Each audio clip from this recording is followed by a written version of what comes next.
Сигнал Сюда? делает уже, да? Да, сигнал делает. Да? Ага. Сигнал.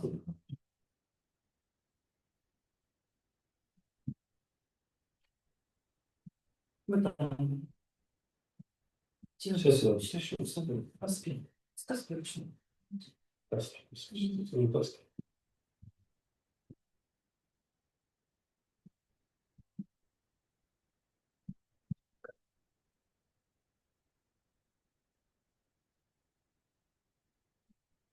Ардақ қайтқан Абдулланы или бір күні. Иә, осы ол не керек? Көп жүрмей, қайырмай жоқ.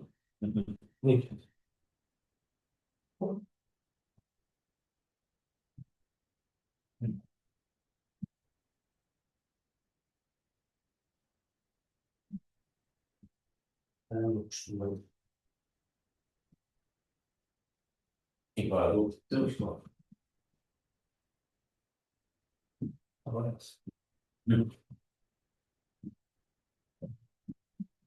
Бүгін бір не ғой?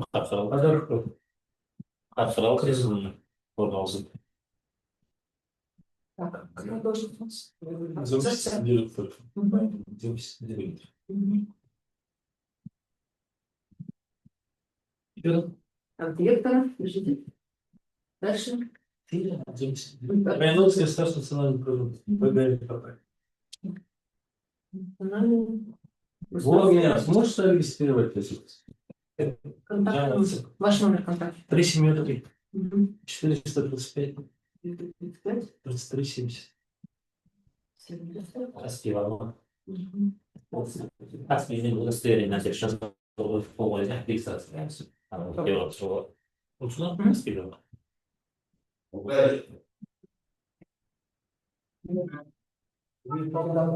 Мне надо просто ваше удостоверение личности.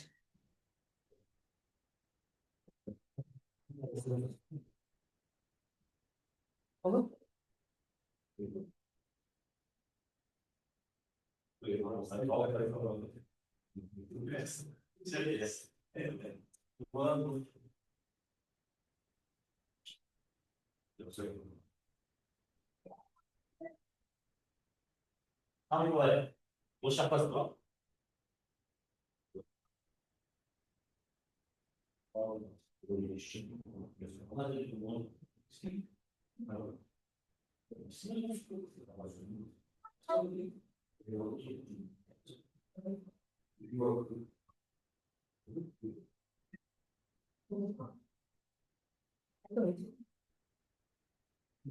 Ой, где?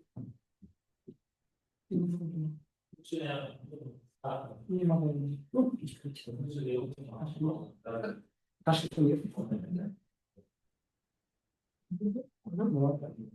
Вот? Вот. Жан, да? Жан. Так, организацию скажу. Для места жить пишу. Место жить будет. Ну, прям, ну. Телефон. 5. 6. 3. 15.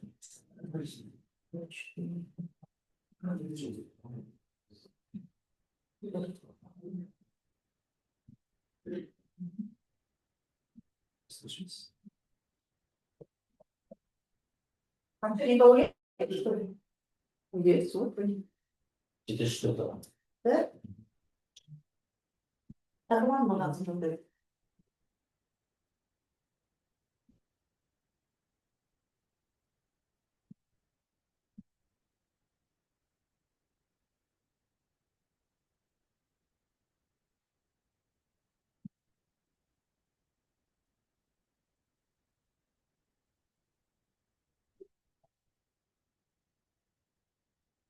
Да, я все ссылки.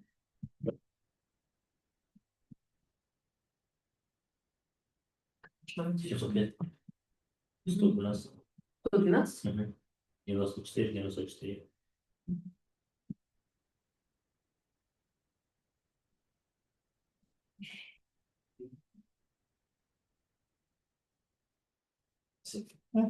Регистрация. Да, сейчас. Фамилия.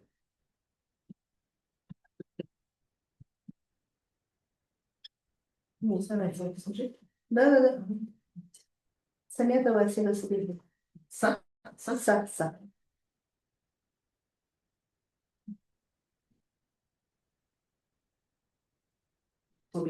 да? Скажите.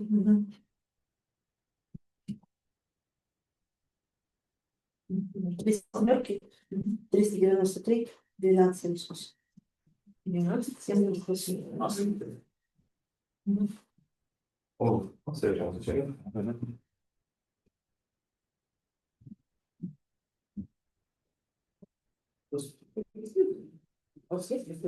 Мне в телефоне можно показать. Кастрюлю, там есть.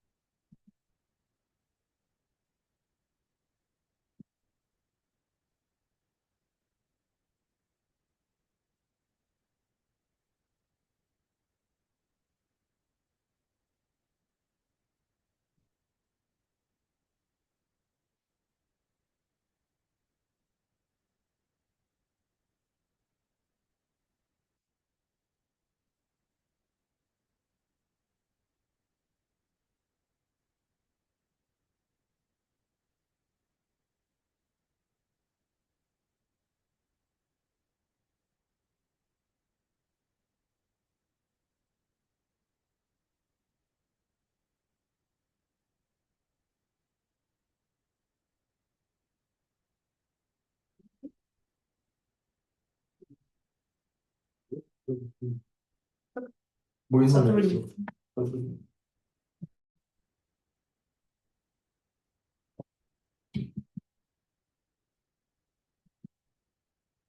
Телефон. 006 38.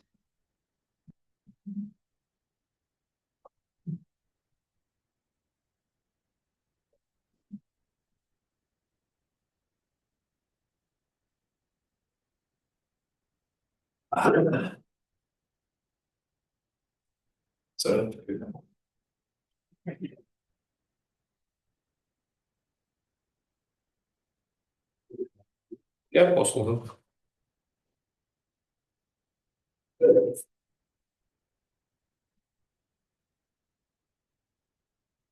Құрметті қоғамдық тыңдауларға қатысушылар, қайырлы күн. Қоғамдық тыңдау АК алдын алмас акционерлік қоғамы Павлодар облысындағы Александровский кен орны 69 блок шегінде лицензиялық алаң ауданында қатты пайдалы тыңдауларды барлау жоспары жұмыс жобасына әсер етуге экологиялық рұқсат алуға арналған материалдар рұқсат етілген шығарындылар тексеру жобасы, қалдықтар басымдық бағдарламасы, өндірістік экологиялық бақылау бағдарламасы, қоршаған ортаны қорғау бөлімі, қоршаған ортаны қорғау жөніндегі іс-шаралар жоспары бойынша мүдделі жұртшылықтың ашық жиналысы арқылы бастаймыз. Экологиялық кодекстің 73 бабының 11 тармағына және қоғамдық тыңдаулар өткізу қағидаларының 21 тармағына сәйкес қоғамдық тыңдаулар әкімшілік аумақтық бірліктің жергілікті атқарушы орган өкілінің төрағалығымен өткізіледі. Мен жергілікті атқарушы орган өкілімін Баянауыл ауылдық округінің әкімі Дәрібай Фархат Жасқайратұлы және жиналысқа төрағалық етемін. Хаттаманы дайындау мақсатында қоғамдық тыңдаулар барысын бейнежазбасы мен аудиожазбасы жүзеге асырылатынын хабарлаймын. Zoom платформасы арқылы тікелей эфирде бар. Тыңдаулар өткізу туралы хабарландырулар тиісті әкімшілік аумақтық бірліктердің аумағында мүдделі жұртшылық үшін қолжетімді орындарда 2 дана көлемде, сондай-ақ әкімдік ғимаратындағы және Шоңай ауылы ақпараттық тақтада орналастырылды. Қоғамдық тыңдауларды өткізу қағидаларына сәйкес жиналысқа қатысушылар қоғамдық тыңдаулардың хатшысын сайлау және қоғамдық тыңдаулар регламентін бекітуі қажет.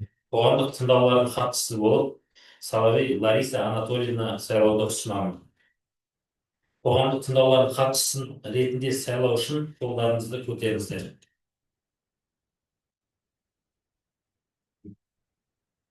Жиналысқа қатысушылардың көпшілік дауысымен хатшы сайланды.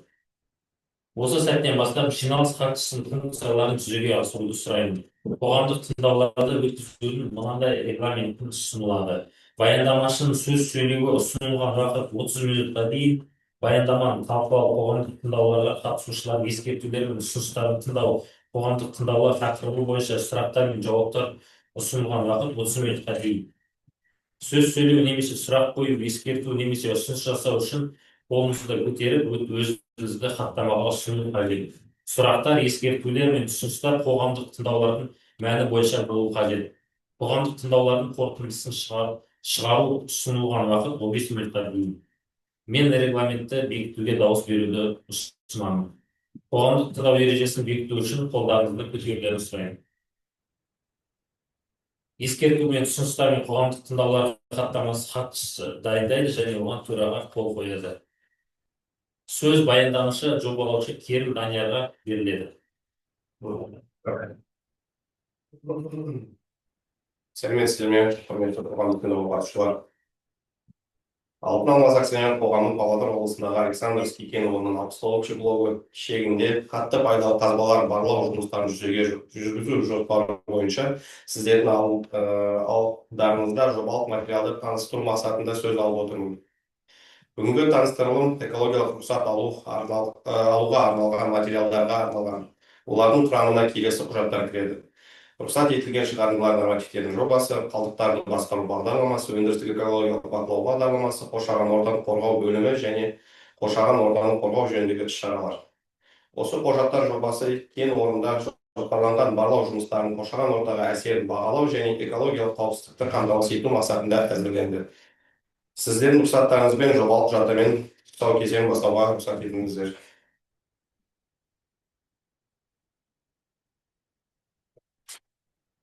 Қоғамдық тыңдауларды өткізу негіздемесі.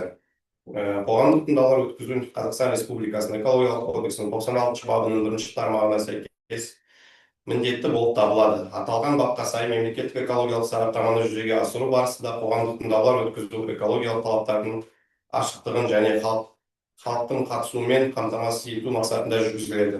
Сонымен қатар, мемлекеттік экологиялық сараптама жүргізу қағидаларының 3 тармағына сәйкес экологиялық сараптамаға бірінші және екінші санаттағы объектілердің жобалау құжаттамалары міндетті түрде жатады. Бұған жаңа объектілерді салу немесе қолданыстағыларды пайдалану жөніндегі жобалар, сондай-ақ экологиялық рұқсат алу үшін қажет өзге де жобалық құжаттар кіреді. Осыған байланысты бүгін біз Александрский кен орнын барлауға арналған жобалық материалдарды қоғамдық тыңдау аясында қарастырып отырмыз. Кәсіпорын туралы жалпы мәлімет. Жұмыс тапсырыс беруші Алтын алмас акционерлік қоғамы. Компанияның негізгі қызмет түрі құрамында алтыны бар кенді өндіру және өңдеу. Жоспарланып отырған барлау жұмыстарының ауданы Павлодар облысының Баянауыл ауданы аумағында орналасқан. Лицензиялық алаңның жалпы контуры 144,131 шаршы километрді құрайды. Жоспарланған жұмыстар туралы мәлімет. Осы жобада қатты пайдалы қазбаларды барлау мақсатында бірқатар жұмыстар кешені қарастырылған. Атап айтқанда мыналар орындалатын болады. Барлау маршруттарын жүргізу, топогеодезиялық жұмыстар, геохимиялық ізденістер, жер бетінде геофизикалық зерттеулер, соның ішінде магниттік және электр барлау, ұңғымалар мен арықтарды механикаландырылған тәсілмен және қолмен тазалау арқылы барлау жұмыстары, шламды және бағаналы барлау ұңғымаларын бұрғылау, сынама алу жұмыстары, тау-кен және бұрғылау жұмыстарын геологиялық сүйемелдеу. Сонында тау-кен қазбаларын жою және жерді қалпына келтіру шаралары жүргізіледі. Жобаның негізгі мақсаты жоспарланған барлау жұмыстарына бірегей экологиялық рұқсат алу, яғни жұмыстарды экологиялық талаптарға сай және қауіпсіз түрде жүзеге асыру. Кәсіпорын орналасқан жері.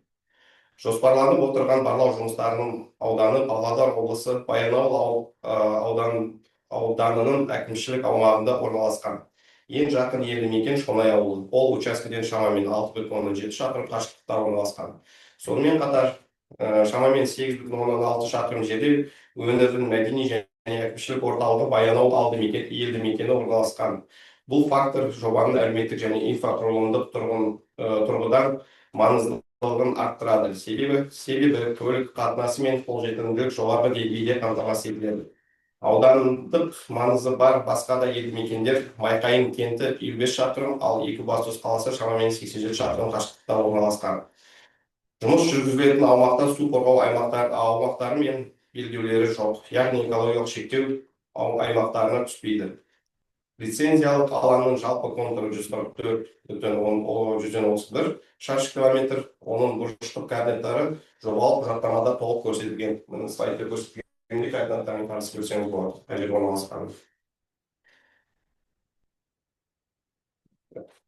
Санитарлық қорғау аймағы және шаршырауды есептеу. Жобада санитарлық қорғау аймағы Қазақстан Республикасының денсаулық сақтау министрінің 22 жылғы 11 қаңтарындағы номер КР ДСМ 2 бұйрығымен бекітілген санитарлық эпидемиялық талаптарға сәйкес анықталған.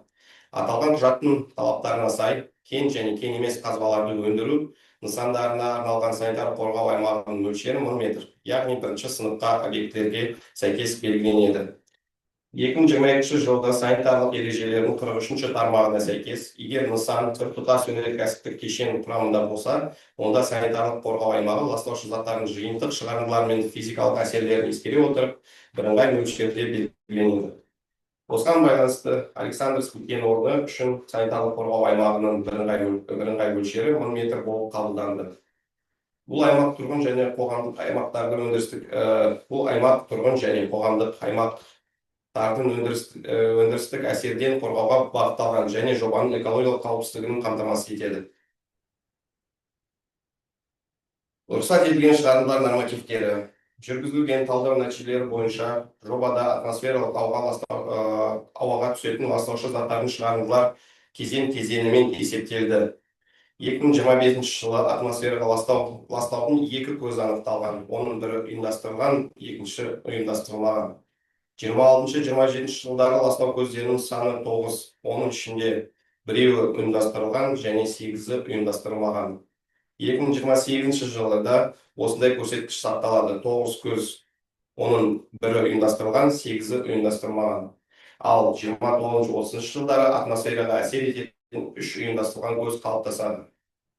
Жалпы есеп бойынша ластаушы заттардың жылдық шығарындылар төмендегідей мөлшерде белгіленді. Көрсетілгендей, 25 жылы шамамен 13,99 тонна, 26-27 жылдары 28,24 тонна, 28 жылы 23,16 тонна, 29-30 жылдары 15,79 тонна құрайды.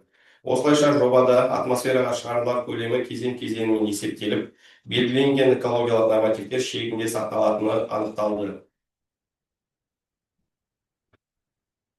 Қалдықтардың түзілуі, нормативтері мен лимиттері. Александровский кен орнының жоспарланған қызметі нәтижесінде 25-30 жылдар аралығында өндіріс пен тұтыну қалдықтарының 7 түрі түзеледі деп болжанып отыр. Олардың ішінде қауіпті емес қалдықтар 4 түр, қауіпті қалдықтар 3 түр. Жалпы қалдықтардың түзілу көлемі шамамен 1201 тонна, немесе нақтырақ айтқанда 1201,046 тоннаны құрайды. Барлық қалдықтар экологиялық талаптарға сәйкес арнайы белгіленген сыйымдылықтар мен алаңдарда уақытша сақталады. Сақтау мерзімі 6 айдан аспайды. Осыдан кейін қалдықтар арнайы лицензиясы бар ұйымдарға шарт бойынша кәдеге жаратуға немесе жоюға беріледі. Осылайша жобада қалдықтарды басқару ісі экологиялық және санитарлық нормаларға толық сәйкес ұйымдастырылған. Сумен жабдықтау және су бұру. Сумен жабдықтау бөлімі бойынша жобада техникалық сумен жабдықтау арнайы машиналар арқылы жүзеге асырылады. Ал шаруашылық ауыз су қажеттіліктері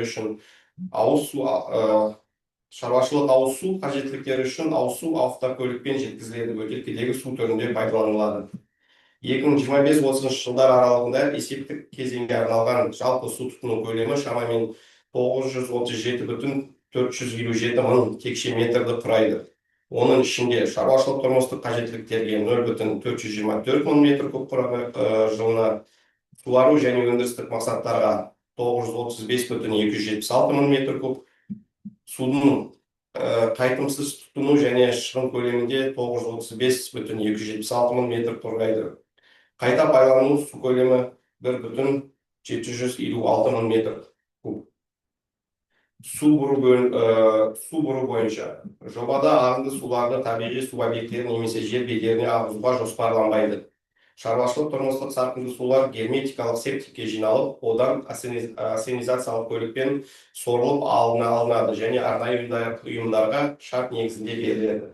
Сондықтан рұқсат етілген төгілімдер нормативтер жобасын әзірлеу талап етілмейді. Өндірістік экологиялық бақылау. Кәсіпорында экологиялық қауіпсіздікті қамтамасыз ету мақсатында өндірістік экологиялық мониторинг тұрақты түрде жүргізіліп отырады. Бұл жұмыс өндірістік экологиялық бақылау бағдарламасы аясында жүзеге асырылады. Бағдарлама келесі негізгі бағыттарды қамтиды.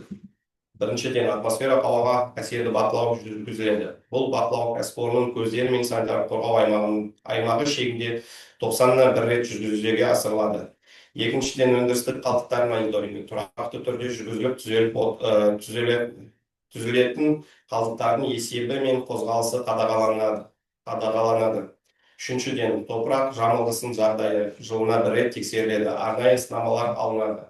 Төртіншіден, өсімдік жамылғысы мониторингі жылына бір рет жүргізіледі. Өндірістік әсердің болу немесе болмауы бағаланады. Сондай-ақ радиациялық фонға бақылау жылына бір рет өткізіледі. Осылайша өндірістік экологиялық бақылау бағдарламасының кәсіпорын қызметін қоршаған ортаға әсерін жүйелі түрде бақылауға және нормативтердің ауытқуларын алдын алуға бағытталған. Табиғатты қорғау шаралары. Жобада қоршаған ортаны қорғауға бағытталған бірқатар іс-шаралар қарастырылған. Олар атмосфераны және жер асты суларын қорғауға бағытталады. Атмосфераны қорғау жөніндегі іс-шаралар.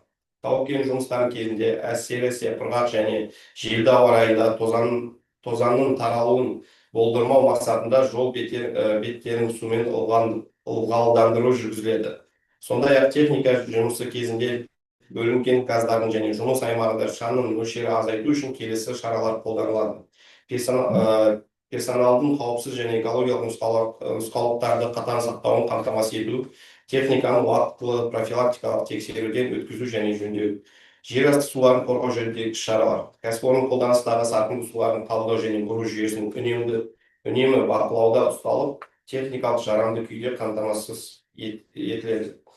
Бұл шара жер асты суларының ластану қаупін болдырмауға бағытталған. Табиғатты қорғау іс-шаралар, топырақты қорғау жөніндегі іс-шаралар. Жобаны іске асыру барысында топырақ жамылғысының ластану және бұзылуын жол бермеу мақсатында келесі шаралар қарастырылған. Бөлінген аумақтың бос жыныстармен, рудалармен, құрылыс және тұрмыстық қалдықтармен ластануға жол бермеу. Қалдықтарға, арнайы ыдыстарға, қоқыс жинағыштарға жинауды ұйымдастыру. Жиналған қалдықтары келісім шарт негізінде арнайы полигондарға шығару және залалсыздандыру. Қалдықтармен жұмыс істеу жөніндегі іс-шаралар. Кәсіпорында қалдықтарды басқару Қазақстан Республикасының экологиялық талаптарына сәйкес жүзеге асырылады және төмендегі шараларды қамтиды. Қалдықтарды әртүрлі түрлерін бөлек жинау және есепке алу. Қалдықтарды шарт негізінде мамандырылған ұйымдарға беру. Барлық қалдықтар түрлерінің түзілуін, уақытша сақталуын және кәдеге жаратылуын тұрақты қадағалап отыру. Қалдықтарды арнайы белгіленген алаңдарда және контейнерлерде 6 айдан аспайтын мерзімге уақытша сақтау, содан кейін оларды шарт бойынша кәдеге жаратуға немесе жоюға өткізу. Санитарлық гигиеналық шаралар. Объектіні пайдалану барысында санитарлық талаптарға сақтау және өндірістік персоналдың еңбек жағдайын жақсарту мақсатында келесі іс-шаралар көзделген. Санитарлық қорғау аймағы мен ықпал ету аймағында өндірістік және санитарлық бақылау ұйымдастыру. Санитарлық іс-шаралар жүргізу, дезинфекция, деретизация. Қызметкерлер арнайы киіммен, арнайы аяқ киіммен және жеке қорғаныс құралдарымен қамтамасыз ету. Өндірістік аймақтарда жергілікті желдету жүйелерін шуды бәсеңдеткіштер орнату. Персоналға алдын ала және мерзімді медициналық тексерулер жүргізу. Өсімдіктер мен жануарлар дүниесін қорғау жөніндегі шаралар. Жобаны іске асыру кезінде биологиялық алуан түрлікті сақтау және табиғи экожүйелерге теріс әсерді болдырмау мақсатында келесі шаралар жүзеге асырылады. Жануарлар әлемінде әсерді азайту және олардың тіршілікті ету орналасқан ортасын сақтау жөніндегі табиғатты қорғау шаралары жоспарлануда және орындалуда. Көлік құралдарының қозғалысы тек белгіленген жолдармен шектеу. Өсімдік жамылғысын рұқсатсыз жоюға және жануарлар мекендейтін аумақтарды бұзуға жол бермеу. Жұмыстар аяқталғаннан кейін жерді рекультивациялау және табиғи ландшафтты қалпына келтіру. Жобаны іске асырудың балама нұсқалары және негізгі нұсқаны таңдаудың негіздемесі. Балама нұсқаларды қарастыру көзделмейді, себебі көзделіп отырған қызмет Александрский кен алаңының 69-шы блогы шегінде орналасқан лицензиялық участка аумағында жүзеге асырылады. Бұл аумақ жер қойнауын пайдалану құқығына сәйкес тау-кен бөлімімен бекітілген. Жоғарғы айтылғандарды, сондай-ақ ауданның геологиялық және геофизикалық ерекшеліктерін, технологиялық регламенттің ұсынымдарын және жұмыстарды қауіпсіз жүргізу талаптарын ескере отырып, жобаны іске асырудың негізгі нұсқасы ең қолайлы деп таңдалды. Таңдалған нұсқа экологиялық және санитарлық гигиеналық талаптарға және жер қойнауын қорғау, өндірістік қауіпсіз және төтенше жағдайлардың алдын алу шараларын толық сәйкес келеді және қолданыстағы заңнамамен реттеледі. Назар аударғандарыңыз үшін рахмет. Сұрақтарыңыз болса жауап беруге Салам Иә. Осы белгіленген территорияда бірнеше шаруа қожалықтары бар. Ау? Осы белгіленген территорияда барлық учаскесінде Иә. бірнеше шаруа қожалықтары бар. Шаруа қожалықтар. Иә. Какая фирма? Крестьянское хозяйство, говорят, есть на этом участке. Даже несколько. Как с ним будет дело привести? Вещение. Смотрите, на момент проведения, у нас еще пока будет работа проводиться по геологоразведке, будут заключаться сервитуты, частные и публичные, на момент разведки. В дальнейшем уже, когда будут подтверждены запасы или не подтверждены, уже будем оформлять земельные участки. Арендаға алынады. Да, на аренду земельных участков. Қазіргі таңда только барлау жұмыстарының учаскелерін жаңа бекітілген жерде барлық алаңды бұзбайды ғой, точкамен разведка жүреді, бұрғылау. Алдағы 4 жыл ішінде жүрме барлық жұмыстар? Ау? Алдағы 5 жылға барлық. барлығы. Ну, ставится, я запишу. Аты жөніңізді айтасыз ба? Хаттамаға. Болады. Шипа. Была, ага. Тақырыптан жүру. Жоқ, сұрақ. Кашки, да? Кашки, да. Чатта сұрақтар жоқ? Барлық сұрақтар мен барлық сұрақтар қойылып, оларға жауаптар алынды. Қоғамдық қатысушылардың қаралған құжаттар мен тыңдалған баяндамалардың сапасы туралы олардың түсінуді толықтығы мен қолжетімділігі тұрғысынан жалпы пікірін айта аламын. Құжаттар толық және түсінуге қолжетімді болып табылады. Сондай қоғамдық тыңдаулар өтті деп айта аламын және қоғамдық тыңдаулар аяқталды деп жариялаймын. Барлықтарыңызға қатысқандарыңыз үшін рахмет. Рахмет, сау болыңыздар.